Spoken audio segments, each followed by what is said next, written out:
ప్రియ పరలోకపు తండ్రి, మీకు వందనములు, స్తుతులు, స్తోత్రములు చెల్లిస్తున్నా. మరి ఒక మారు ఈ పరిశుద్ధ ఆరాధనలు అయ్యా ఆశ కలిగినటువంటి ప్రాణాలతో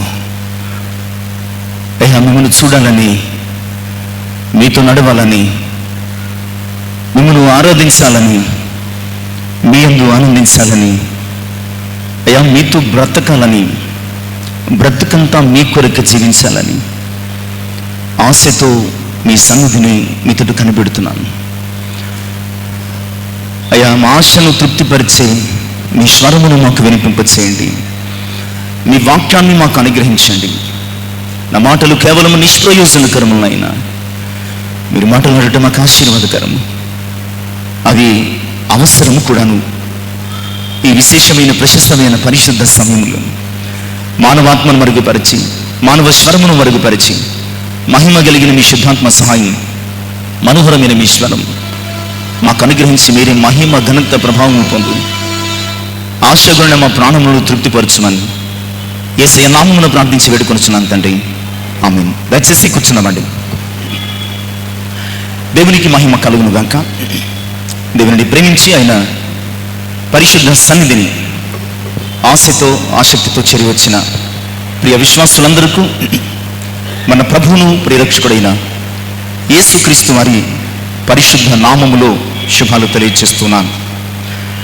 ప్రభునందు ప్రియులారా, ఈ నవంబరు మాసపు ఈ 3వ ఆదివారపు ఆరాధన కొరకు ఏర్పాటు చేయబడినటువంటి పరిశుద్ధ వాక్య భాగాలు 103వ సంకీర్తన మొదటి 5 చరణాలు పాత నిబంధన పాఠంగాను, లూకా సువార్త 12వ అధ్యాయం 13 నుంచి 21 వచనాలు క్రొత్త నిబంధన సువార్త పాఠంగాను నేటి ధ్యానము కొరకు మనం చదువుకున్న కొద్ది నిమిషాలు ఈ వాక్య భాగాన్ని మన ఆత్మీయ జీవితములకు ఆశను తృప్తిపరిచే అనుభవం కొరకు మనం ధ్యానం చేయడానికి సిద్ధపడదాం. మనం చదువుకున్నటువంటి ఈ 2 భాగాలలో మొదటి భాగం కీర్తనకారుడు దావీదు రాస్తున్నాడు. ఇది నిండు వృద్ధాప్యమందు రాసినటువంటి కీర్తన కావచ్చు, లేదా తీవ్రమైనటువంటి బలహీనత పొందిన తర్వాత రాస్తున్నటువంటి కీర్తన కావచ్చు. తీవ్రమైన బలహీనత ఎందుకంటే అతడు పాపము చేసినప్పుడు అతని పాప క్షమాపణ దొరికింది, కానీ పాపము వలన వచ్చినటువంటి రోగముతో దావీదు కొంతకాలము అతడు బాధపడినట్లుగా అతడు రాసినటువంటి కీర్తనలే దానికి సాక్ష్యం. అలాంటి సందర్భాలలో దేవుడు తన ప్రాణాన్ని విమోచించిన తర్వాత ఆ శ్రమ నుంచి, ఆ కష్టము నుంచి, ఆ వ్యాధి నుంచి, లేదా ఆ పాపపు కల్మషము నుంచి దేవుడు దావీదును విడిపించిన తర్వాత కృతజ్ఞతతో విమోచించబడినటువంటి ప్రాణముతో దేవుని స్తుతిస్తూ ఆరాధిస్తూ ఉన్నటువంటి ఈ స్తుతి కీర్తన అని మనం జ్ఞాపకం చేసుకోవాలి. వీళ్ళరా, పరిశుద్ధ గ్రంథం అంతటిలో అంటే పాత క్రొత్త నిబంధనలలో ఎక్కువ దేవుని స్తుతించి స్తోత్రించి కృతజ్ఞత చెల్లించినటువంటి ఘనత, అందులో ప్రథమ స్థానం దావీదుదే అనడములో ఎంత మాత్రం కూడా అతిశయోక్తి లేదు. ప్రతి సమయంలో దావీదుకు తెలిసిన ఒక అద్భుతమైనటువంటి విద్య ఏమిటంటే దేవుని స్తుతించడం. అది కష్టమైన, సుఖమైన, నష్టమైన, లాభమైన దావీదు తన జీవితంలో ఏదైనా దేవునికి చెప్పుకునే విధానం ఏమిటంటే స్తుతించడం ద్వారా చెప్పుకునేవాడు, కీర్తించడం ద్వారా చెప్పుకునేవాడు. ఆయనకు పాటలు పాడడం ద్వారా తన బాధను చెప్పుకునేవాడు, తన సంతోషాన్ని కూడా చెప్పుకునేవాడు. ఇది దావీదుకు మాత్రమే దక్కినటువంటి ఒక గొప్ప ఘనత అన్న సంగతిని దేవుని యొక్క వాక్యం ద్వారా మనము జ్ఞాపకం చేసుకోవాలి. ఈ 103వ సంకీర్తన మొదటి 5, ఈ మొత్తం సంకీర్తన అంతా ఇదే భావన. ముఖ్యంగా 5 చరణాలు మనం ఆలోచన చేసినప్పుడు విమోచించబడినటువంటి తన ప్రాణముతో చెప్పుకుంటున్నాడు, నీవు దేవుని చేత విమోచించబడ్డావు కనుక దేవుని సన్నుతించు, స్తుతించు, కీర్తించు. తన అంతరంగం అంతటితో చెప్పుకుంటున్నాడు, నా అంతరంగములోనున్న సమస్తమా ఆయన పరిశుద్ధ నామమును సన్నుతించు. సాధారణంగా మనకు మేలు జరిగిందనుకోండి, సాధారణంగా మనకు ఏదైనా సమస్య తీరి కష్టము పోయి మనకు నెమ్మది కలిగింది, వ్యాధి పోయి మనకి ఆరోగ్యం కలిగింది. అలాంటప్పుడు మనం ఏం చేస్తాం? కృతజ్ఞత చెల్లించడానికి ఒక కూటం పెట్టుకుంటాం, ఒక ఆరాధన చేస్తాం, ఒక సాక్ష్యం, ఒక విందు లేదా టీ పార్టీ. అక్కడితో మన బాధ్యత తీరిపోయింది. బట్ ఇక్కడ కీర్తనకారుడు ఒక కూటం పెట్టుకునే డబ్బు లేకో, లేదంటే సాక్ష్యము చెప్పే అవకాశం లేకో కాదు, కానీ తన దేవుడు దేనినైతే విమోచించాడో దానితో చెప్పుకుంటున్నాడు, ఇదిగో ప్రాణమా, నీవు అతిశయించడానికి వీలు లేదు. నీవు ఈ లోకములో నీకు దక్కినటువంటి పునరుజ్జీవాన్ని బట్టి ఆనందించడానికి వీలు లేదు. నీకు దక్కిన ఈ జీవము, నీకు దక్కిన ఈ జీవితం, నీకు లభించినటువంటి అవకాశం, నీవు పొందినటువంటి ఈ గొప్ప మేలు కృప దేవుని వలన నీకు కలిగింది కనుక నీవు ఇక నుంచి ఎంతకాలం అయితే బతుకుతావు, ఇక నుంచి ఎంతకాలం అయితే నీవు ఉంటావు ఈ లోకంలో, అంతకాలము నా ప్రాణమా నేను విమోచించిన యెహోవాను సన్నుతించు. నా అంతరంగమును నా సమస్తమా ఆయన పరిశుద్ధ నామమును సన్నుతించు. నా ప్రాణమా యెహోవాను సన్నుతించు. ఆయన చేసిన ఉపకారములను దేనిని మరొక, ఎందుకయ్యా అంటే ఆయన నీ దోషములు, నువ్వు చేసిన దావీదు నువ్వు చేసినటువంటి దోషాలు ఆయన క్షమించాడు. నీ సంకటములు అంటే డిసీజెస్, రోగాలు, నువ్వు చేసినటువంటి దోషము చేత నీకు కలిగినటువంటి రోగాన్ని ఆయన ఏం చేశాడు? కుదిర్చాడు, బాగు చేశాడు. అంతేకాదు ఆయన కరుణ కటాక్షములు అనే కిరీటం నీకు ఇచ్చాడు. వ్యాధి చేత నలిగిపోయినటువంటి నీ శరీరం ఉందే, కృషించిపోయిన నీ చర్మం ఉందే, దానిని మరలా ఏం చేశాడో తెలుసా? పక్షిరాజు యవనము వలె నీ శరీరాత్మలను ఆయన తిరిగి బలపరిచాడు. నీ శరీరానికి కొత్త కళొచ్చింది, నీ మనస్సుకు ఒక కొత్త సంతోషం కలిగింది. ఇవన్నీ కేవలం నీ దేవుడు మాత్రమే చేశాడు. కనుక నా ప్రాణమా, నా అంతరంగంలో ఉన్న సమస్తమా, నీవు బ్రతుకు దినములన్నిట, నీవు జీవించే కాలం అంతటా నీవు చేయాల్సినటువంటి ఒకే ఒక్క పని ఏమిటంటే అది నీ దేవుడైన యెహోవాను సన్నుతించు. తన శరీరంతో చెప్పుకుంటున్నాడు, తన మనస్సుతో చెప్పుకుంటున్నాడు, తన అంతరంగంతో చెప్పుకుంటున్నాడు, తన అంతరంగముందున్న సమస్తముతో చెప్పుకుంటున్నాడు. ఇక నుంచి నీ పని ఏమిటి అంటే, ఇక నుంచి నీ బాధ్యత ఏమిటి అంటే, ఇక నుంచి నీ బతుకు ఏమిటంటే దేవునిని సన్నుతించడము, సన్నుతించడము, సన్నుతించడము. ప్రియులరా, ఈరోజు మన బ్రతుకులు ఎలా ఉన్నాయి? దేవుడు విమోచించినటువంటి బతుకులతో లోకంలో సంతోషిస్తున్నామా? దేవుని కృప చేత జీవిస్తున్నటువంటి జీవితాలతో లోకములో ఆనందిస్తున్నామా? దేవుడిచ్చినటువంటి ఈ మేలు, ఈ వరములతో, ఈ భాగ్యములతో దేవునిని విడిచి లోకములో మనము పరుగులు పెడుతున్నాం? ఆలోచించు. లేక ఆయన చేసిన ఉపకారములన్నిటిని బట్టి ఆయనను స్తుతిస్తూ, సన్నుతిస్తూ, ఘనపరుస్తూ బ్రతుకు దినములన్నిట మన జీవితమే ఆయనకు ఒక కృతజ్ఞత అర్పణగా చెల్లిస్తున్నామా? జీవం ఇచ్చిన దేవునికి జీవితాంతము స్తుతి చెల్లించడము దావీదుకే సాధ్యం. జీవం ఇచ్చినటువంటి దేవునికి తన జీవితాంతము స్తుతి చెల్లిస్తున్నాడు దావీదు. మరి జీవితమే ఇచ్చినటువంటి నీవు, ఆయన చేత జీవితాన్ని పొందుకున్నటువంటి నీవు దేవుని స్తుతించగలుగుతున్నావా? సన్నుతించగలుగుతున్నావా? లేదా లోకాన్ని స్తుతిస్తూ, లోకులను సన్నుతిస్తూ, లోకాన్ని కనపరుస్తూ దేవుని కృపను మరిచిపోతున్నావా?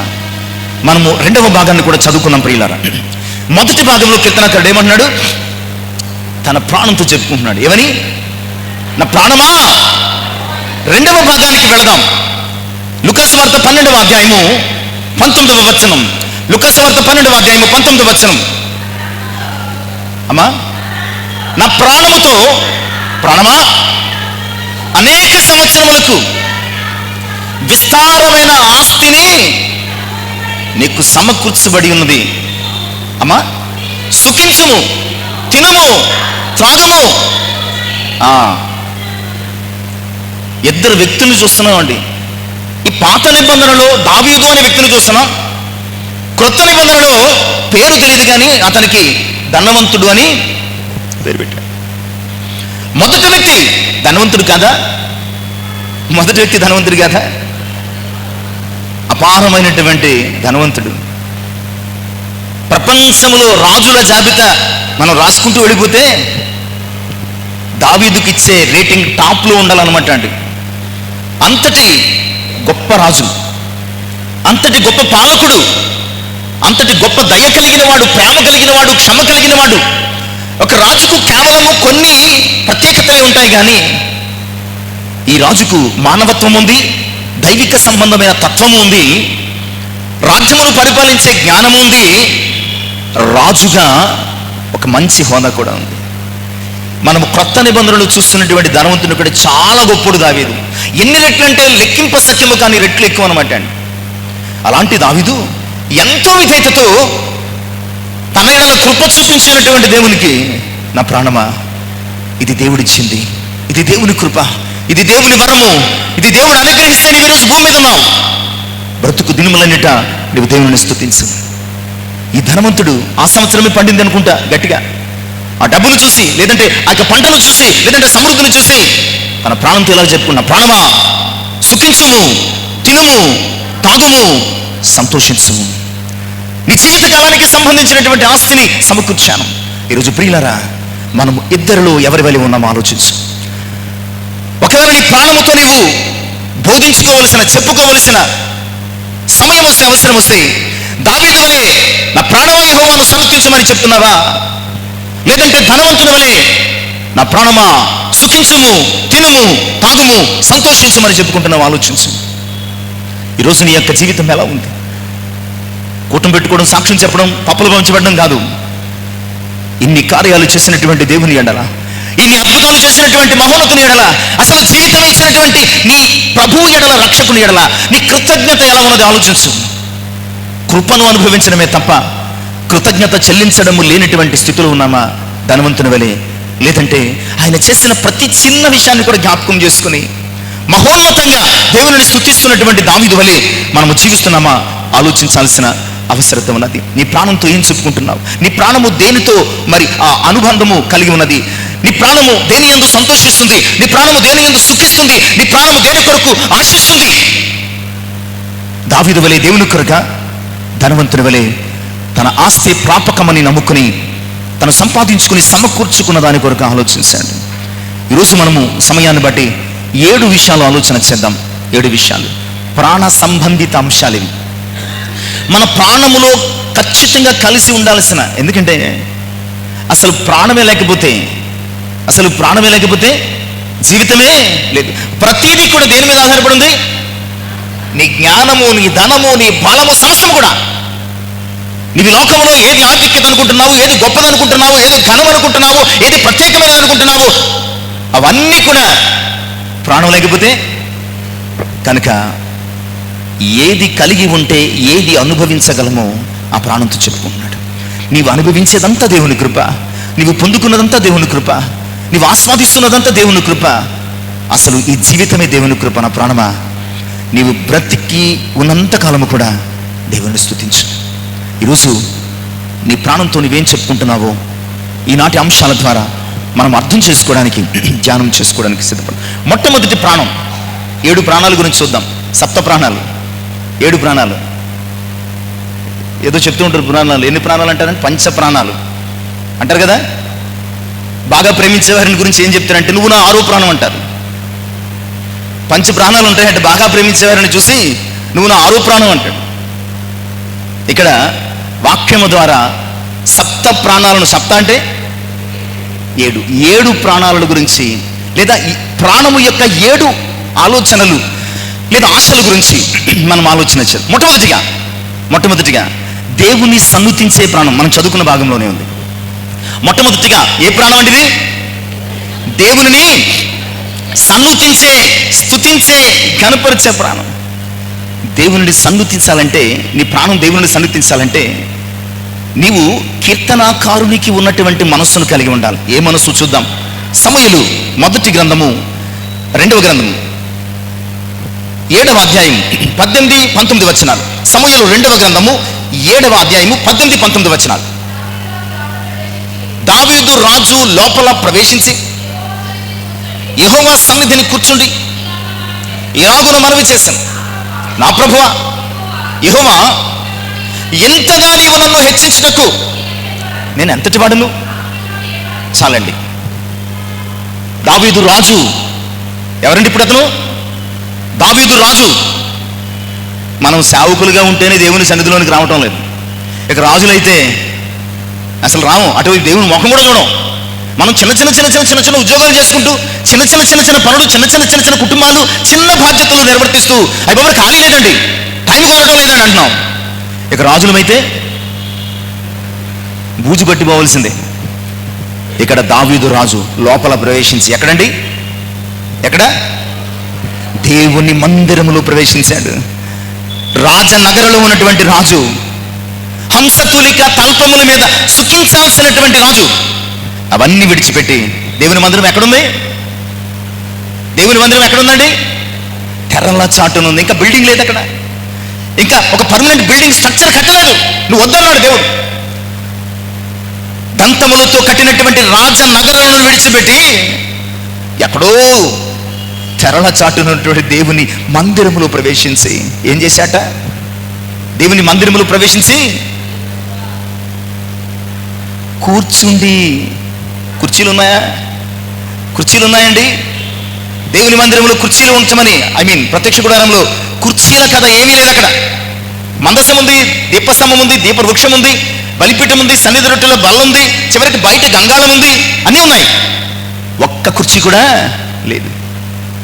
ఎందుకు దేవుని సన్నిధి విలువ తెలియటం లేదు తెలుసా మనకి? కుర్చీలు వేయడం వల్ల తెలియటం లేదు మనకి. ఎస్ఏ ఫ్రాంక్లీ స్పీకింగ్, ఎప్పుడు కంఫర్ట్కి నీ బాడీ అలవాటు పడుతుందో అప్పుడు దేవునికి నువ్వు కొంచెం కొంచెం దూరం అయిపోవడం ప్రారంభిస్తావు. అయ్యో మోకాళ్ళ నొప్పులు, అసలు మోకాళ్ళ నొప్పులు రావడానికే కంఫర్ట్. మోకాళ్ళ నొప్పులు రావడానికే కంఫర్ట్. ఒకప్పుడు ఉండేవి కాదు. కింద కూర్చున్న రోజుల్లో మోకాళ్ళ నొప్పులు ఉండేవి కాదు. అంటులు తోముకున్న రోజుల్లో మోకాళ్ళ నొప్పులు ఉండేవి కాదు. బట్టలు ఉతుక్కున్న రోజుల్లో మోకాళ్ళ నొప్పులు ఉండేవి కాదు. ఇల్లు వాకిలి అన్ని ఊడ్చుకున్న రోజుల్లో మోకాళ్ళ నొప్పులు ఉండేవి కాదు. ఇప్పుడు ఎందుకు వచ్చింది? నీవు కంఫర్ట్కి అలవాటు అయ్యావు. నీ బాడీ రెస్ట్ అయిపోయింది, రెస్ట్ కోరుకుంది. రెస్ట్ అయిపోయినటువంటి బండి ఏం చేస్తుంది? ఓ నెల రోజుల తర్వాత నీ బైక్ పక్కన పడి స్టార్ట్ చేయి, స్టార్ట్ అవ్వదు, మొరాయిస్తుంది. స్టార్ట్ అయినా ముందు పరిగెట్టినా స్పీడ్ పరిగెట్టదు, తుప్పట్టేస్తుంది. కంఫర్ట్కి అలవాటు అయిపోయినటువంటి మన బాడీలు కూడా ఏమైపోయినాయండి? ఏమైపోయినాయి? తుప్పట్టేసినాయి. అందుకనే కటకట కటకట లెగుస్తుంటే మొకాళ్ళ నుంచి, కీళ్ళ నుంచి, కాళ్ళ నుంచి, మెడ నుంచి, నడువు నుంచి టకటకటకటకమని సౌండ్. ఎందుకు? పట్టేసాయి ఎక్కడికక్కడ. ప్రియులరా, దేవుని మందిరంలో ఎప్పుడు నీవు కంఫర్ట్ జోన్లోకి వచ్చావో దేవుని మందిరములో నీవు ఆరాధించడానికి కూడా కష్టపడే రోజులు వచ్చాయి. ఇప్పుడు అదే ఉంది. ప్రజెంట్ డేస్లో ఎందుకు ఆరాధనకు రావడానికి కష్టపడిపోతున్నాం? ఎందుకు ఆరాధనలో కూర్చోవడానికి కష్టపడిపోతున్నాం? ఎందుకు దేవుని సన్నిధిలో ఒక గంట లేట్ అయితే నీవు ఎందుకు బాధపడిపోతున్నావంటే నీవు కంఫర్ట్కి అలవాటు పడిపోయావు. కనుకనే నీ మనస్సు దేవుని సన్నిధిలో కదలటం లేదు, చలించటం. కానీ దావీదు మహారాజు పరుపుల మీద, పరుపుల మీద, పట్టు కుర్చీల మీద, పరుపులు ఉన్నట్టు కుర్చీల మీద కూర్చున్న దావీదు రాజు వచ్చి తెరల చాటుకొచ్చి ఆ మందిరంలో ప్రవేశించి కూర్చున్నాడు. అతని శరీరం మీద ఉన్న సమస్త రాజవస్త్రాలను తీసేశాడు. ఉంటే కూర్చోలేడు కదా. నువ్వు దేవుని మందిరంలో కూర్చోవాలంటే నీ అతిశయము, నీ గర్వము, నీ ఘనము, నీ సమస్త ఆధిక్యతలు నువ్వు బయట విడిచిపెట్టి రావాలి. అప్పుడు దేవుని సన్నిధిలో నువ్వు నిజంగా కూర్చోగలవు. అలా కూర్చొని అంటున్నాడు, అయ్యా నేను ఎంతటి వాడను ప్రభా, నన్ను జ్ఞాపకం చేసుకోవడానికి కానీ, నన్ను ఆశీర్వదించడానికి కానీ, ఇంత గొప్పగా నన్ను దీవించడానికి కానీ నేను ఎంతటి వాడు. నా కుటుంబం ఏపాటిది, ఎంత చేసినా ఏమీ చేయలేనట్లు. ప్రియులారా, మనం దేవుని కొరకు ఎంత చేస్తే, దేవుని కొరకు ఎంత చేసామనుకోండి, ఎంత చెప్పాలి? ఎంత చెప్పాలి? దేవుడు ఎంత చేశాడు ఆయన ఎప్పుడైనా నీతో చెప్పుకున్నాడా? ఎప్పుడైనా కొంచెమైనా నీతో ఒకసారైనా దేవుడు నీ గురించి, నా గురించి ఎంత చేశాడు? ఎంత చేయడం ఏంటంటే ఆయన ప్రాణం ఇచ్చాడు, ఆయన పరలోక రాజ్యాన్ని విడిచిపెట్టాడు. ఇంత చేసిన దేవుడు ఎప్పుడైనా నేను దెప్పాడా? నీకోసం ఎంత చేశాను అంత చేశానని? మనము మామూలుగా దెప్పం. నేను ఎంత చేశాను ఇంత చేశానని ఊరకే మనం. ప్రియులారా, అది దేవునికి మనకున్న తేడా. ముఖ్యంగా దావీదుకు మనకున్న, నేను ఎంతటి వాడని అంటున్నాడు. నేను ఎంతటి వాడను ప్రభా, కనుక అయ్యా నన్ను ఎంత వాడిని చేసినా నిన్ను ప్రాణంతో చెప్పుకుంటున్నా. ప్రాణమా, గొర్రెల కాపరిగా జీవించాల్సిన నీవు, గొర్రెల దొడ్డులు ఉండాల్సిన నీవు, ఆ భయంకరమైనటువంటి దుర్గంధముతో కలిసి జీవించాల్సిన నీవు ఈరోజు రాజా నగరులో పట్టు పరుపుల మీద రాజ లాంఛనాలతో ఎంతో గొప్పగా జీవిస్తున్నటువంటి స్థితికి కారణం ఏంటో తెలుసా? నీ దేవుడు. కనుక నా ప్రాణమా, ఇంతగా హెచ్చించినటువంటి నీ దేవుణ్ణి నీవు సన్నతించు. ఇంతగా కాపాడినటువంటి దేవుణ్ణి సన్నతించు. ఇంతగా ఘనపరిచినటువంటి దేవుణ్ణి సన్నతించు. ఇంతగా ఆశీర్వదించిన దేవుణ్ణి నీవు సన్నతించు. నా ప్రాణమా నా ప్రాణమా, ఇది దేవుడు నీకు ఇచ్చిన భిక్ష కనుక నీ బ్రతుకున్నంత కాలము. మరలా మనం 12వ అధ్యాయం లూకాసు వార్తకి వెళ్ళిపోదాం. 16 నుంచి 18 వచనాలు అంటున్నాడు. అతనికి ఆ సంవత్సరం చాలా గొప్ప పంట పండిందటండి. ఎంత పంట అంటే, ఈ పంటను వేసుకోవడానికి తన కొట్లను విప్పేసేసి పెద్ద పెద్దగా తీర్చిదిద్దుకున్నాడు. దిద్దుకుని అందులో పూర్తిగా తన పంట అంతా వేసుకుని, నా ప్రాణమా సుఖించుము. కీర్తనకారుడు దావీదు ఎంతగా హెచ్చించుటకు నేను ఎంత మాత్రపు వాడును అని దేవుని సన్నతిస్తుంటే, ఈ ధనవంతుడు తన పంటను బట్టి నా ప్రాణంతో చెప్పుకుంటున్నాడు, నా ప్రాణమా సుఖించుము అంటున్నాడు. ప్రియులారా, ఈరోజు నువ్వు ఎలాగున్నావు? ఇంతగా హెచ్చించిన దేవుణ్ణి దావీదు వలె నీ ప్రాణముతో సన్నతించగలుగుతున్నావా? లేదా ధనవంతుని వలె నీ ప్రాణాన్ని నీవు పొందిన ఐశ్వర్యములో సంతోషింపజేస్తున్నావు? ఆలోచించు. దేవుడు నీకు ఇచ్చినటువంటి ఐశ్వర్యములో నీవు సంతోషిస్తున్నావా? ఐశ్వర్యం ఇచ్చినటువంటి దేవుని యందు నీవు సంతోషిస్తున్నావా? ఈ సన్నని రేఖ నీవు అర్థం చేసుకోగలిగితే నీవు ఎలాగున్నావో నీకు అర్థమవుతుంది. అంత గొప్పగా దీవించబడిన దావీదు దీవించిన తన దేవుణ్ణి తన ప్రాణంతో సన్నతిస్తున్నాడు. పంట పండిన పంటను చూసుకుని పంట యందు సంతోషిస్తున్నాడు. దేవుడిచ్చిన ఆశీర్వాదాల యందు నీవు సంతోషిస్తున్నావు, లేదా ఆశీర్వాదాలు ఇచ్చినటువంటి దేవుని నీవు సన్నతించగలుగుతున్నావా? ఎలాంటి స్థితిలో ఉన్నావో ఆలోచన చేసుకోవాల్సిందిగా ఈరోజు వాక్యం ద్వారా నేను జ్ఞాపకం చేస్తున్నాను. ఇక రెండవ విషయాన్ని మనం చూద్దాం. రెండవ ప్రాణం. మొదటి ప్రాణం ఏం ప్రాణం అండి? దేవుని సమ్మతించిన ప్రాణం. రెండవ ప్రాణం ఆశపడ్డ ప్రాణం. రెండవ ప్రాణం ఏ ప్రాణం అండి? ఆశపడ్డ ప్రాణం. 42వ సంకీర్తన మొదటి 2 చరణాలు. దేని కొరకు? దేవుని కొరకు, ఆయన సన్నిధి కొరకు, దుప్పి నీటి వాగుల కొరకు ఆశపడినట్లు, దేవా నీ కొరకు నా ప్రాణము. ఇక్కడ ఒక క్షణం ఆగితే, మీరు ఎప్పుడైనా దేనినైనా ఆశపడ్డారా? ఎప్పుడైనా దేనినైనా ఆశపడ్డారా? మరి యోగుల్లాగా పెట్టకండి మొఖాలు, మరీ వైరాగ్యం కలిగిన వారుగా చూడకండి. ఎప్పుడైనా దేనినైనా ఆశపడ్డారా? అసలు ఆశపడిన క్షణమేది మనం? అసలు ఆశపడని క్షణమేది, దినమేది? ప్రతి క్షణం ఆశపడతాం. ప్రియులారా, ఎప్పుడైనా నీ దేవుణ్ణి ఆశపడ్డావా? ఎప్పుడైనా నీ దేవుణ్ణి ఆశపడ్డావా? ఇక్కడ కీర్తనకారులు ఎవరండి వీళ్ళు? కీర్తన రాసిన వాళ్ళు కోరహు కుమారులు. ప్రియులారా, ఒకప్పుడు దేవునితో తమకు కలిగిన సంబంధాన్ని జ్ఞాపకం చేస్తూ, ఒకప్పుడు దేవుని సన్నిధికి వెళ్ళిన దినాలను జ్ఞాపకం చేసుకుంటూ, ఒకప్పుడు దేవుని సన్నిధిలో వారు సంతోషించిన అనుభవాలను జ్ఞాపకం చేసుకుంటూ, ఇప్పుడు వారు కన్నీరు పెట్టుకుంటున్నారు. ఇప్పుడు వారు వేదనతో ఉన్నారు. ఇప్పుడు వారు తృష్ణగొనిపోతున్నారు. ఇప్పుడు వారు చాలా కృంగిపోతున్నారు. అందుకని అంటున్నారు, మరలా చదవండి ఆ మాట. దుప్పి నీటి వాగుల కొరకు ఆశపడినట్లు, దేవా నీ కొరకు, దేవుని కొరకు ఆశపడే ప్రాణం అండి. ఈరోజు నీ ప్రాణము దేని కొరకు ఆశపడుతుంది? ఈరోజు నీ ప్రాణము దేని మీద మనసు పెట్టుకుంటుంది? ఈ కోరహు కుమారుల ప్రాణం అయితే దుప్పి నీటి వాగుల కొరకు ఎలాగో ఆశపడుతుందో, అలాగూ అతని ప్రాణము దేవుని కొరకు ఆశపడిపోతుంది, తృష్ణగా ఉంటుంది. ఎందుకంటే గత దినాలను జ్ఞాపకం చేసుకుంటున్నాడు. అదే 42, 4, 5 చరణాలు చూద్దామండి. జన సమూహముతో నేను వెళ్ళిన సంగతిని సంతోషము కలిగి గత వైభవాన్ని జ్ఞాపకం చేసుకున్నాడు. ఒకప్పుడు నా దేశంలో నేనున్నప్పుడు, నా దేవునితో నేనున్నప్పుడు, దేవాలయంలోకి వెళ్ళినప్పుడు, దేవుని మందిరంలో ఆయన ఆరాధించినప్పుడు, ప్రతి పండుగ దినములో యూదులుగా నేను ఆయన సన్నిధికి వెళుతున్న ప్రతి క్షణములో జన సమూహములతో, పండుగ చేయించిన సమూహములతో నేను ఆయన సన్నిధికి వెళ్ళి స్తుతించిన, ఆరాధించిన, గణపరిచిన, ఆనందించినటువంటి ఆ దినాలు తలుచుకుంటే ఇప్పుడు కోల్పోయిన ఆ భాగ్యాన్ని బట్టి నాకు దుఃఖం కలుగుతుంది. ప్రియులారా, ఈరోజు నీ ప్రాణము దేని యందు సంతోషించాలి? దేని యందు ఆశపడాలి అంటే దేవుని యందు ఆశపడాలి. దేవుని యందు తప్ప దేని యందు ఆశపడినా అది నీ ఫెయిల్యూర్, అది నీకు దక్కదు. ఆయన క్లియర్గా చెప్తున్నాడు, నీ తల్లినైనా, నీ అన్ననైనా, నీ తమ్ముడినైనా, నీ భార్యనైనా, నీ చెల్లినైనా నాకంటే ఎక్కువగా ప్రేమించిన వాడు నాకు పాత్రుడు. మొదట ఎవరి మీద ఆశపడాలి? ఎవరి యందు ఆశపడాలి? మరి ఆశపడుతున్నారా?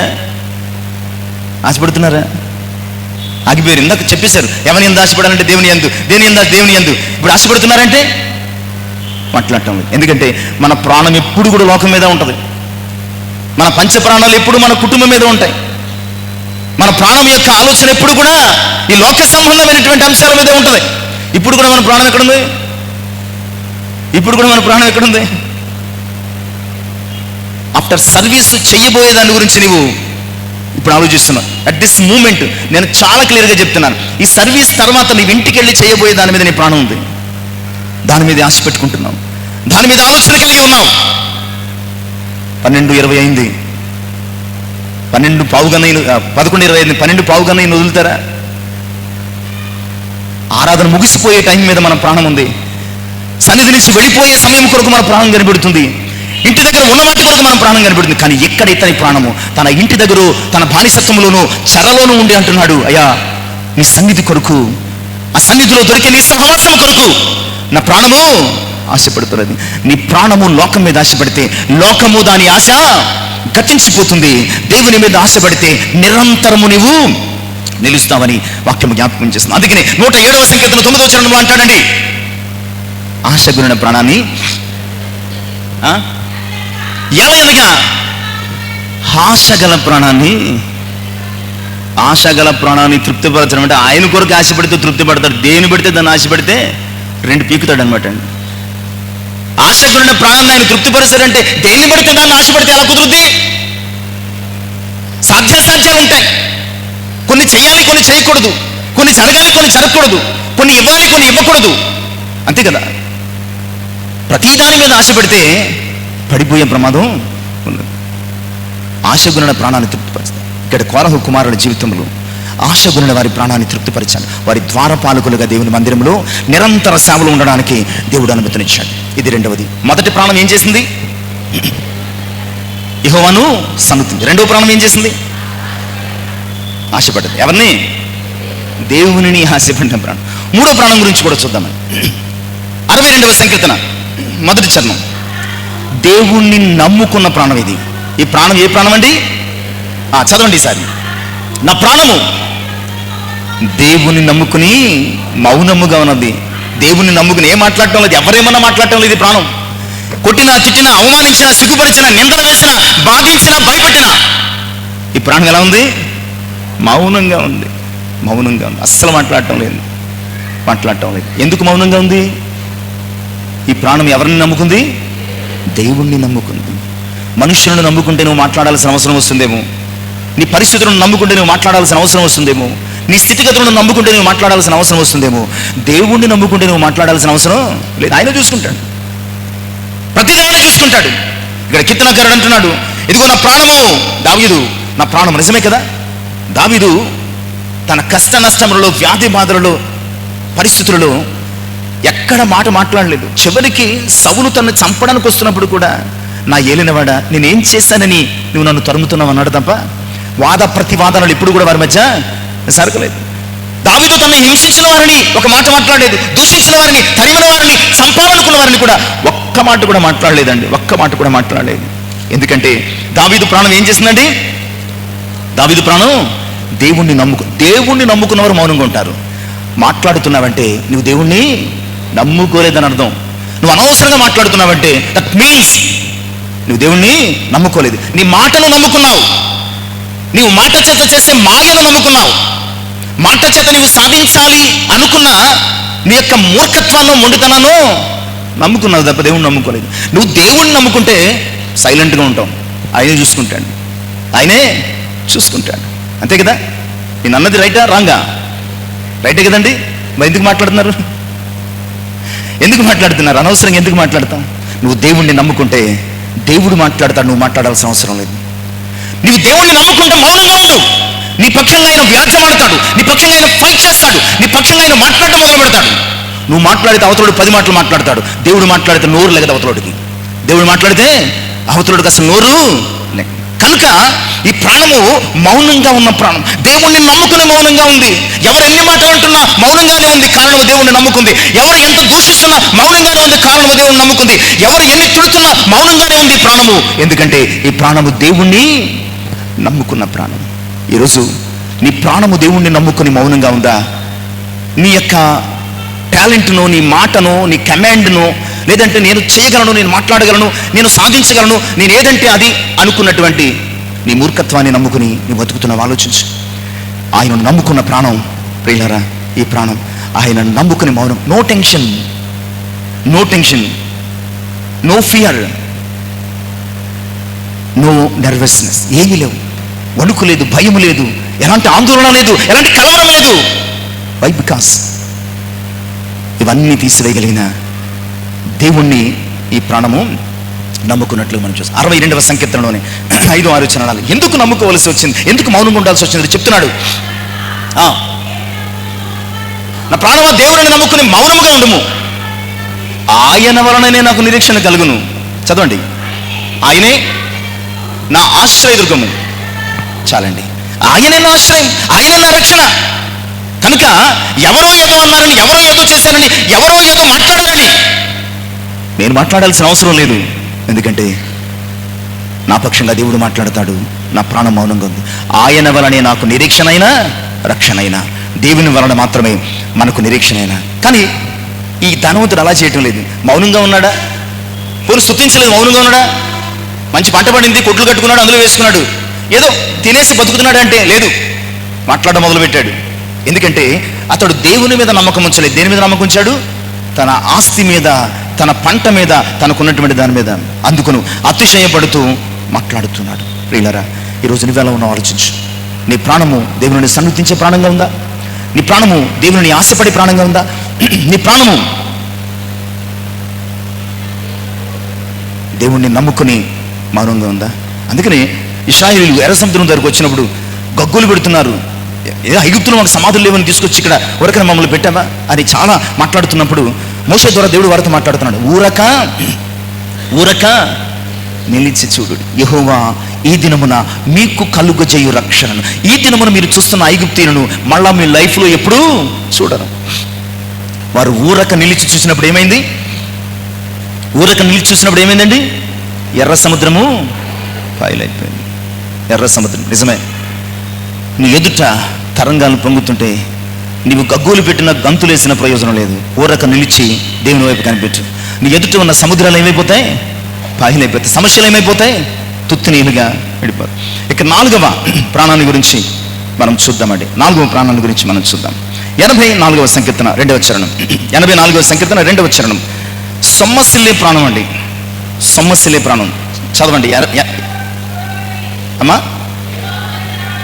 యెహోవా మందిర ఆవరణములను చూడవలనని నా ప్రాణం ఎంతో ఆశపడుతున్నది. ఆశ దగ్గర ఆగిపోలేదు ఈ ప్రాణం. ఎక్కడికి వెళ్ళిందండి? సొమ్మసిల్లిపోతుంది. ఇది కూడా కోరహు కుమారుడి రాశి. దేవుని మందిరము కొరకు సొమ్మసిల్లిపోతున్న ప్రాణం. ఇందాక దేవుని కొరకు ఆశపడిన ప్రాణం, ఇప్పుడు దేవుని మందిరము కొరకు సొమ్మసిల్లిపోతున్న ప్రాణం. ఎప్పుడైనా దేవుని మందిరానికి వెళ్ళడం కొరకు సొమ్మసిల్లిపోయావా? ఆలస్యం అయిపోతుంది, లేట్ అయిపోతుంది, వెళ్ళాలి. దేవుని మందిరం మీద ఆశ పెట్టుకుని సొమ్మసిల్లిపోయావా? దేవుని మందిరానికి వెళ్ళాలంటే సొమ్మసిల్లిపోతాం తప్ప, అంతే కదా. అయ్యి బాబు చర్చికి వెళ్ళాలా, టైం అయిపోయింది, అమ్మా ఇవాళ తప్పదా వెళ్ళాలి. ఇళ్లలో చాలామంది ఇళ్లలో పిల్లలు, పెద్దలు, భార్య, భర్త ఈ ఫీలింగ్స్ ఉంటాయి. పొద్దున్న లేచి లేపుతుంటే ఆదివారం కదండి పడు చర్చికి వెళ్ళాలి, అమ్మో చర్చికి వెళ్ళాలా, సమస్య. ఇశ్రాయేలు ప్రజలు ఒకప్పుడు అంటే దేవుని యెహోవా దేవుణ్ణి ఆరాధించడానికి వారు ఏడ్చారట.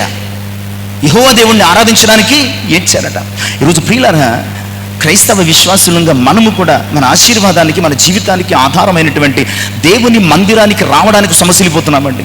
దేవుని మందిరానికి రావడానికి సమస్యలిపోతున్నాం. ఒక అర్ధగంట లేట్ అయితే సమస్యలిపోతున్నాం. బ్యాంకుల దగ్గర గంటల నిల్చోవడానికి మనకి నీరసం రాదు. సచివాలయాల దగ్గర గంటల నిల్చోవడానికి నీరసాలు రావు.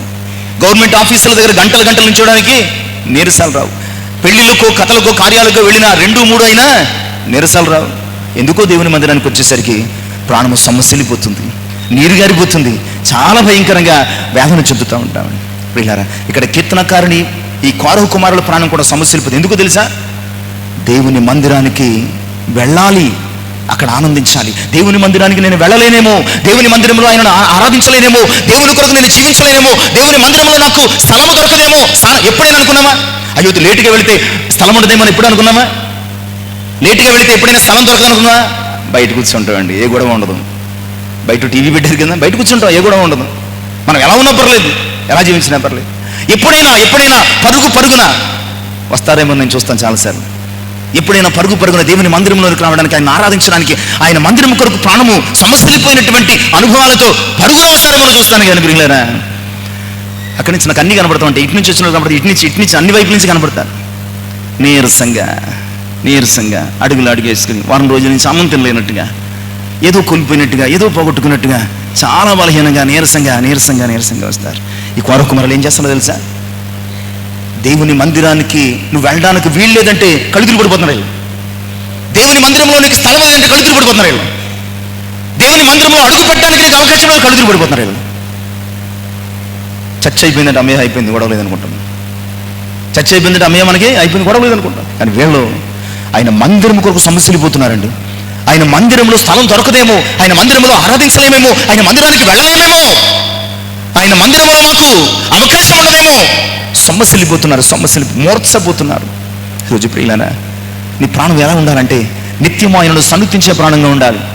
నీ ప్రాణం ఎలా ఉండాలంటే నిత్యము ఆశపడే ప్రాణంగా ఉండాలి. నీ ప్రాణం ఎలా ఉండాలండి? ఆయనను నమ్ముకునే ప్రాణంగా ఉండాలి. నీ ప్రాణం ఎలా ఉండాలి? ఆయన మందిరము కొరకు సమస్యలిపోవాలి.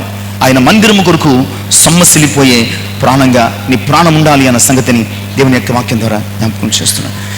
ఇక 5వ అంశం మనం చూద్దామండి. 130వ సంకీర్తన 5-6 చరణాలు. 130వ సంకీర్తన 5-6 చరణాలు.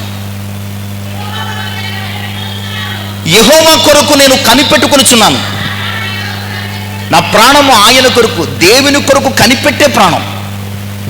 వెయిటింగ్ ఫర్ లార్డ్, దేవుని కొరకు కనిపెట్టే ప్రాణం. ఎప్పుడైనా దేవుని కొరకు కనిపెట్టే ప్రాణంగా ఉన్నావా? ఎప్పుడైనా దేవుని కొరకు కనిపెట్టే ప్రాణంగా ఉన్నావా? లేదు.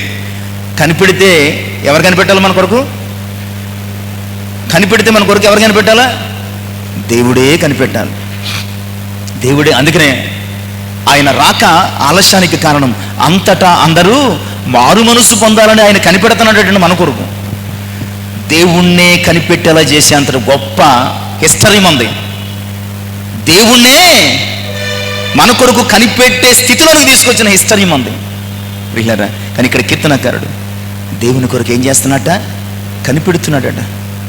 కావలి వారు ఉదయం కొరకు కనిపెట్టుడు కంటే, నిజమే, నైట్ డ్యూటీలు చేసిన వాళ్ళకి తెలుస్తుంది బాధ.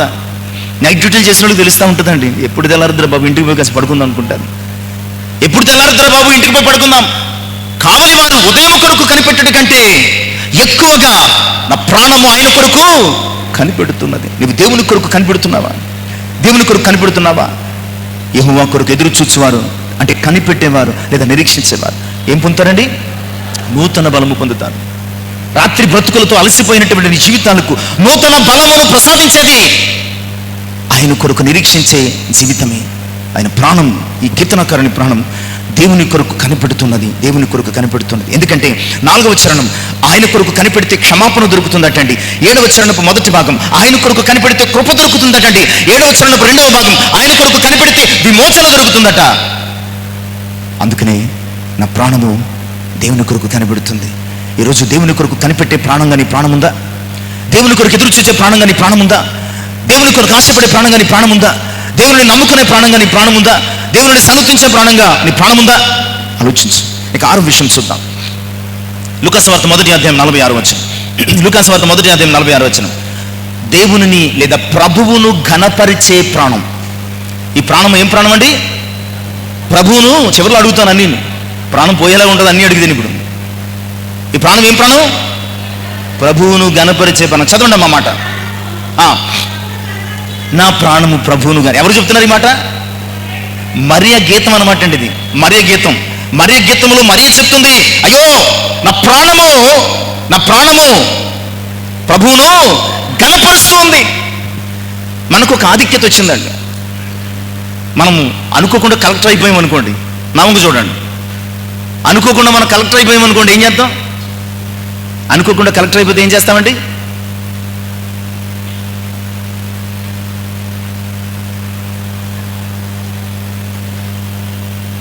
చాలా ఎక్కడ లేని డిగ్నిటీ, ఎక్కడ లేనటువంటి మెయింటెనెన్స్, ఎక్కడ లేనటువంటి గర్వం, అతిశయం వచ్చేస్తుంది. అంటే కలెక్టర్గా ఇప్పుడు నేను లోపలికి వచ్చాను అనుకోండి, అందరూ ఏం చేయాలి? మీరు లేచి నడిచిన కలెక్టర్ గారు నమస్కారం అండి, కలెక్టర్ గారు నమస్కారం అండి అంటారు. అంటే నా హోదాను బట్టి నేను ఏమవ్వాలి? ఘనపరచబడాలి. నా స్థాయిని బట్టి, నాకున్నటువంటి ఉద్యోగము, నాకున్నటువంటి పదవు, ఈ పరిస్థితిని బట్టి ఏం చేయాలి? నన్ను అందరూ ఘనపరచాలి. నమస్కారం పెట్టకపోతే అయిపోయింది అడిగాని. ప్రియులారా, ఇక్కడ మరియా ఒక గొప్ప ప్రమోషన్ వచ్చింది. మరియకు ఒక గొప్ప ప్రమోషన్ వచ్చింది. ఏంటి? లోకరక్షకునికి తల్లి అయిపోయింది. లోకరక్షకునికి తల్లి అయిపోయింది ఆమె. లోకరక్షకునికి తల్లి అయిపోతే మనం భూమి మీద నిలబడతామా? మనం భూమి మీద నిలబడతామా? ఈ స్థలంలో ఉంచుంటే నేను నుంచోను, ఆ స్థలంలో ఉంటే మీరు నుంచోలేరు. ఇక మనకు ఉన్నటువంటి పదవిని బట్టి, ఈ పోస్టుని బట్టి, ఉద్యోగాన్ని బట్టి, ఈ సేవను బట్టి, పరిచయాన్ని బట్టి, ఈ ప్రత్యేకతను బట్టి, గుర్తింపును బట్టి ఇంక అందరూ ఫోకస్ నా మీద ఉండాలి, నన్నే చూడాలి, నన్నే పోడాలి. పక్క నుండి పొడితే మళ్ళీ గొడవ, పక్క నుండి పొడితే మళ్ళీ గొడవ.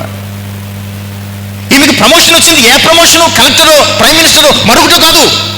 ఏకంగా లోకాన్ని రక్షించడానికి ఈ లోకములోనికి వస్తున్నటువంటి ఆ పరలోకపు తండ్రిని గర్భమును మోసిన ప్రమోషన్ వచ్చింది. ఏం చేయాలి? ఈమె భూమి మీద నిలబడకూడదు. అసలు అన్నీ భూమి మీద నిలబడకూడదు. ఏం చేస్తుందో తెలుసా? తనకు కలిగినటువంటి ఈ ఆధిక్యతను బట్టి, తనకు కలిగినటువంటి ఘనతను బట్టి, తనకు కలిగినటువంటి ఈ గొప్ప ప్రత్యేకతను బట్టి, దేవుడు తను ఎన్నుకున్న విధానాన్ని బట్టి కృతజ్ఞతతో మాట్లాడుతుంది. నా ప్రాణము నా ప్రభువును ఘనపరుస్తుంది, నన్ను కాదు. ఈరోజు ఒక చిన్న పదవి ఉంటే అందరూ నన్నే ఘనపరచాలి, అందరూ నన్నే ఫాల్స్ ప్రెస్టేజ్ ఎక్కువైపోయిందండి మనలో. క్రైస్తవ లోకంలో ఏమైపోయిందండి? False prestige. ఏమీ ఉండదు కానీ అందరూ నన్నే కనపరచాలా, ఏమీ ఉండదు అందరూ నన్ను పొగడాలి. ప్రియులారా, కానీ ఈమె ఒక లోక రక్షకుణ్ణి తన గర్భములో మోస్తుంది. తన గర్భములు మోస్తుంటే గర్వము లేకుండా మాట్లాడుతుంది. లోకరక్షకుని ఎక్కడ మోస్తుంది? గర్భములు మోస్తుంది. ఇక్కడ గర్వము లేకుండా మాట్లాడుతుంది. నా ప్రాణము ఆయనను ఘనపరుస్తుంది. ఎన్నిక లేని నన్ను జ్ఞాపకం చేసుకున్న దేవుణ్ణి, ఎందుకు పనికిరాని నన్ను జ్ఞాపకం చేసుకున్న దేవుణ్ణి, ఏ యోగ్యత లేనటువంటి నన్ను ఎన్నుకున్నటువంటి నా దేవుణ్ణి నా ప్రాణం ఏం చేస్తుంది? నీ ప్రాణంతో ఎప్పుడైనా దేవుణ్ణి గణపరిచావా? నిన్నే గణపరుచుకునే ప్రయత్నం. ఎప్పుడు చూసినా ఘనత, మహిమ, ప్రభావం మనకే. ఎప్పుడు దేవుణ్ణి గణపరిచిన దాఖలాలు లేవు. సమూయేలు తన మొదటి గ్రంథంలో 2వ అధ్యాయం 30 వచనపు చివరి భాగంలో, సమూయేలు మొదటి గ్రంథము 2వ అధ్యాయం 30 వచనపు చివరి భాగంలో, నన్ను ఘనపరచు వారిని నిన్ను ఘనపరచుదును, నన్ను తృణీకరించువారు తృణీకారము పొందుదురు. ఆయన క్లియర్గా నన్ను ఘనపరచు వారిని నేను ఘనపరచు. మరియా ఘనపరిచే ప్రాణం కలిగి ఉంది కనుకే మరియను దేవుడు ఏం చేశాడు? గర్భములో మరియ ద్వారా పుట్టడానికి దేవుడు ఘనపరిచాడు. అసలు మరియను ఎన్నుకోవడంలో కలిగిన కారణం ఏమిటంటే, మరియ దేవుని ఘనపరిచే స్త్రీ, మరియ దేవుని ఘనపరిచే విశ్వాసి కనుక ఆమెను ఘనపరచాలని మరియను దేవుడు ఎన్నుకున్నాడు. ఘనపరచని బెల్షస్సరు, దానియేలు గ్రంథంలో 5వ అధ్యాయం 22 నుంచి 27 వచనాల్లో బెల్షస్సరు అనే ఒక బబులోను రాజు ఉంటాడు. అతని గురించి విందు చేస్తున్నప్పుడు దేవుని మందిరంలో ఉన్నటువంటి పాత్రలు, ఉపకరణాలు తెచ్చుకుని అందులో మద్యం పోసుకుని విందు చేసుకుంటున్నారు హాయిగా. అప్పుడు ఒక చెయ్యి వచ్చి గోడ మీద రాస్తుంది. ఏమి రాస్తుంది? మెనే మెనే టేకిల్ ఫాల్స్. దాని అర్థం ఏంటంటే, నీ లెక్క చూశాడు దేవుడు, నిన్ను తూచాడు, నువ్వు తక్కువగా కనపడ్డావు కనుక నీ రాజ్యాన్ని తీసేసి మాదీయ పారసీక రాజ్యాలకు ఇచ్చేస్తున్నాడు. ప్రియులారా, నీవు దేవుణ్ణి ఘనపరిస్తే ఆయన నిన్ను ఘనపరుస్తాడు. నీవు నిన్ను ఘనపరుచుకునే ప్రయత్నం చేస్తే నీ ఘనతను తీసి పక్కడికి ఇచ్చేస్తాడు. కనుక ఎప్పుడు నువ్వు చెప్పుకోవాల్సిన విషయం ఏంటంటే, నా ప్రాణమా ప్రభువును ఘనపరచు, నా ప్రాణమా ప్రభువును ఘన. ఇక చివరి అంశం 7వ అంశం చూద్దాం. 71వ సంకీర్తన 23వ చరణం. 71వ సంకీర్తన 23వ చరణం. నేను నిన్ను కీర్తించినప్పుడు నా పెదవులను నీవు విమోచించిన ప్రాణమును నిన్ను గూర్చి ఉత్సాహధ్వని. ఈ ప్రాణం దేవుని గూర్చి ఉత్సాహధ్వని చేసే ప్రాణం. దేవుని గూర్చి ఉత్సాహధ్వని చేసే, అంటే దేవుని యందు ఉత్సహించే ప్రాణం, సంతోషించే ప్రాణం. ఈ ధనవంతులాగా డబ్బులోనో, పంటలోనో, తన భోగములోనో, తన భాగ్యములోనో, తన ఐశ్వర్యములోనో, తన అధికారంలోనో, తన ఆధిక్యతలోనో సంతోషించడం లేదు, ఉత్సహించడం లేదు. ఈ ప్రాణం దేని యందు సంతోషిస్తుందట? ఉత్సాహించే సంతోషించే ప్రాణం ఇది. దేని యందు సంతోషిస్తుందంటే దేవుని యందు సంతోషిస్తుంది, దేవుని యందు ఆనందిస్తుంది, దేవుని యందు సంతోషంగా గడుపుతుంది. ఎలా అంటే జస్ట్ లైక్ హబక్కు తన 3వ అధ్యాయం 17-19 వచనాలు. అంజూరపు చెట్లు పూయకుండెను, ద్రాక్ష చెట్లు ఫలింపకపోయినను, ఒలివ చెట్లు కాపు లేకుండాను, చేనులోని పైరు పంటకు రాకపోయినను, గొర్రెలు దొడ్డులు లేకపోయినా, శాలలు పశువులు లేకపోయినా, నేను యెహోవా యందు ఆనందిస్తాను. అంటే తనకు కలిగినటువంటి ప్రాపర్టీని బట్టి కలిగే ఆనందం కాదు, తనకు కలిగినటువంటి రిచ్నెస్ని బట్టి కలిగే ఆనందం కాదు, తనకు కలిగినటువంటి జ్ఞానము, ధనము, బలము, ఆధిక్యతను బట్టి కలిగే ఆనందం కాదండి. ప్యూర్లీ దేవుని బట్టి కలిగే ఆనందం. చాలా ప్రత్యేకంగా దేవుని ఏది ఉన్నా లేకపోయినా దేవుని బట్టి సంతోషం. ఈ కీర్తన ఎవరు రాస్తారో కూడా తెలియదు, కానీ కీర్తనకారుని యొక్క మనోభావన లేదా ఉద్దేశం చాలా ఔన్నత్యతతో కూడింది. అదేమిటంటే ఇతని ప్రాణం దేవుని యందు సంతోషిస్తుంది, దేవుని యందు ఉత్సాహిస్తుంది, దేవునికి ఉత్సాహధ్వని చెల్లిస్తూ ఉన్నది అన్న సంగతిని దేవుని యొక్క వాక్యం ద్వారా జ్ఞాపకం చేస్తుంది. ఈరోజు ప్రాణాలతో ఉన్నంతసేపు, అంటే మనం బ్రతికినంతసేపు మన ప్రాణాలు చేయాల్సిన 7 పనులు చూసాం. ప్రాణము చేయాల్సిన 7 పనులు చూసాం. ఎందుకంటే ఈ ప్రాణము దేవుడిచ్చిన వరం, దేవుని కృపాభరితం. ఆయన బతికించాడు కనుకనే మనం బతుకుతున్నాం, ఆయన ప్రాణం ఇచ్చాడు కనుకనే మనం ప్రాణాలతో ఉన్నాం. మనము ప్రాణాలతో ఉన్నాం కనుక మనం ఏం చేయాలంటే మొదట ఆయనను సమీక్షించాలి, ఆయన కొరకు ఆశపడాలి, ఆయనను నమ్ముకోవాలి. ఇవన్నీ ఏం చేయాలి? మన ప్రాణము చేయాలి. ఆయన మందిరము కొరకు సమస్యలే ప్రాణంగా ఉండాలి. అలాగే ఆయన కొరకు కనిపెట్టే ప్రాణంగా, ఆయనను ఘనపరిచే ప్రాణంగా, ఆయన యందు ఉత్సహించి సంతోషించే ప్రాణంగా ఉండాలి. ఈసారి ఒక్కమారు మనల్ని మనం ఆలోచన చేసుకుందాం. నిజంగా మన ప్రాణాలు ఇలాంటి అనుభవాలు కలిగి ఉన్నాయా? లేదంటే ఎప్పుడు చూసినా మనుషులను పొగిడే ప్రాణాలు, మనుషుల మీద ఆశపడే ప్రాణాలు, లేదా మనుషులను ఘనపరిచే ప్రాణాలు, లేదా మనుషులను బట్టి ఉత్సహించే ప్రాణాలు, లేదంటే మనుషుల మీద ఆశ పెట్టుకునే ప్రాణాలుగా ఉన్నాయో ఆలోచించు. ఖచ్చితంగా మనం ఇందాక చెప్పుకున్న మాట, లోకము దాని ఆశ గతించిపోతుంది. అందుకనే మీరు లోకమునైనను లోకములో ఉన్న వాటినైనను ప్రేమింపుకుడి. లోకములో ఉన్నదంతయు శరీరాశ, నేత్రాశ, జీవపు డంబము. లోకము దాని ఆశ గతించిపోతుంది, దేవుని చిత్తమును జరిగించేవాడు నిరంతరము నిలిచి. నీ ప్రాణము ఆయనను ప్రేమించే ప్రాణం కావాలి, నీ ప్రాణము ఆయన కొరకు జీవించే ప్రాణం కావాలి, నీ ప్రాణము ఆయనను స్తుతించే ప్రాణం కావాలి, నీ ప్రాణము ఆయన మీద ఆశ పెట్టుకునే ప్రాణం కావాలి, నీ ప్రాణము ఆయన కొరకు నిరీక్షించే ప్రాణం కావాలి, నీ ప్రాణము ఆయనను ఘనపరిచే ప్రాణం కావాలి, నీ ప్రాణము ఆయన యందు ఉత్సహించి సంతోషించే ప్రాణంగా ఉండగలిగితే ప్రియులారా, ఈ ప్రాణాలతో ఉన్నటువంటి జీవితానికి ఒక అర్థము, సార్థకత లభిస్తుంది. ఏ ప్రాణమైతే దేవుని యందు ఆనందిస్తుందో ఆ ప్రాణాన్ని బట్టి దేవుడు ఆనందిస్తాడు. ఆయన మనము ఎక్కడైతే ఆనందిస్తామో ఆ ఆనందము పరిపూర్ణము అవుతుంది. గమనించండి, ఏ ప్రాణము దేవుని యందు ఆనందిస్తుందో ఆ ప్రాణమును బట్టి దేవుడు ఆనందిస్తాడు. ఎక్కడ మానవుడు దేవుడు కలిసి ఆనందిస్తారో ఆ వ్యక్తి యొక్క ఆనందము పరిపూర్ణమవుతుంది. అట్టి ప్రాణాత్మ దేహాలతో దేవుని యందు ఆశపడుతూ, ఆయనను ఆరాధిస్తూ, ఆయన సన్నిధి కొరకు ఆరాటపడుతూ మనము దేవుని కొరకు జీవించే వరంగా ఉండాలని జ్ఞాపకం చేస్తూ కొద్ది మాటలు ముగిస్తున్నాను. మాటలు దేవుడు మన కొరకు ఆశీర్వాదకరంగా ఫలింపచేయను గాక. ఆమేన్. ప్రార్థన చేసుకుందాం. మహోన్నతుడవు, మమ్మల్ని మిక్కిలి ప్రేమించిన తండ్రి వందనాలు. ఇంతవరకు మీ కృపను బట్టి మీ స్వరమును మాకు వినిపింపచేశారు. మేము ప్రాణాలతో ఉండడం కొరకు మా కొరకు ప్రాణం ఇచ్చిన ప్రభా వందనాలు. అయ్యా, మీరు ఇచ్చినటువంటి ప్రాణాలతో మేము లోకములో సంతోషిస్తున్నామేమో, లోకమందు ఆనందిస్తున్నామేమో. నా ప్రాణమా సుఖించము, తినుము, తాగుము, సంతోషించమని మా ప్రాణాలతో చెప్పుకుంటున్నామేమో. లేక కీర్తనాకారుడైన దావీదు వలె, కోరహు వలె, ఇతర కీర్తనాకారుల వలె నా ప్రాణము యెహోవాను సన్నిధించును, నా ప్రాణము యెహోవా యందు ఆశ పెట్టుకునేది, నా ప్రాణము దేవుని నమ్ముకున్నది, నా ప్రాణము దేవుని కొరకు నిరీక్షిస్తున్నది, నా ప్రాణము దేవుని ఘనపరుస్తున్నది, నా ప్రాణము ఆయన యందు ఉత్సాహిస్తుంది అని మా ప్రాణము మీతో ముడి వేసుకుని మీ కొరకు జీవించే ప్రాణాలుగా ఉన్నాయా? అయ్యా, మీ కొరకు మేము జీవించగలిగితే మీ నిత్య రాజ్యంలో కూడా మేము జీవాన్ని పొందుకుంటాం. ఈ లోకములో మేము జీవిస్తూ లోకాన్ని ఆశపడితే అయ్యా, లోకము దాని ఆశ గతించిపోయినట్లు మేము కూడా గతించిపోయి నిత్య నరకములు త్రోబెడతాం. విన్న వాక్యము అయ్యా, ఇదిగో ప్రభా, దావీదు వలె మిమ్మల్ని సన్నిధించే ప్రాణాలుగా ఉన్నాయా? ధనవంతుని వలె తను తాను మాత్రమే అయ్యా ఇదిగో సంతోషపరుచుకునే ప్రాణాలుగా ఉన్నాయా? ఆలోచన చేసి అయ్యా, మీ యందు సంతోషించి, ఆనందించి, ఆశపడి, నిరీక్షించి, ఘనపరిచి, ఉత్సహించే ప్రాణాలుగా మా ప్రాణాల నుంటకు వాక్యం మా హృదయములు ఫలింపు చేయమని, సమస్త మహిమ ఘనత ప్రభావం మీరు పొందమని యేసయ్య నామమున ప్రార్థించి వేడుకొనుచున్నాను తండ్రి. ఆమేన్. దేవునికి మహిమ కలుగును గాక. దేవుని దీవించి ఆశీర్వదించును గాక. ఆమేన్.